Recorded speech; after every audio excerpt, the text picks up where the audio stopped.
పేరు టీచర్. నేను 10వ తరగతి చదువుతున్నాను. ఈరోజు నేను కాంతి దిశకు మొక్క ప్రతిస్పందన చూపించాను. కాంతి లేదా గురుత్వాకర్షణ వంటి పర్యావరణ ప్రేరకాలు మొక్కల భాగాలు పెరిగే దిశలను మారుస్తాయి.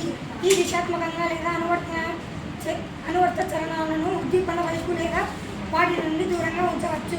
కాబట్టి 2 రకాల కాంతి అనువర్తనాలను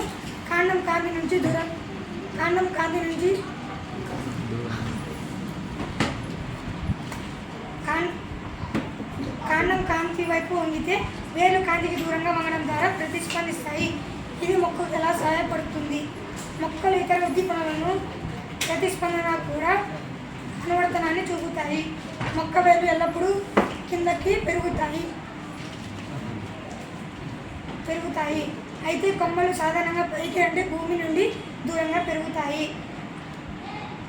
గురుత్వాకర్షణ బలానికి ప్రతిస్పందనగా కొమ్మలు పైవైపు వేర్లు కింద వైపు పెరగడాన్ని గురుత్వానువర్తనం అని అంటారు. థ్యాంక్స్.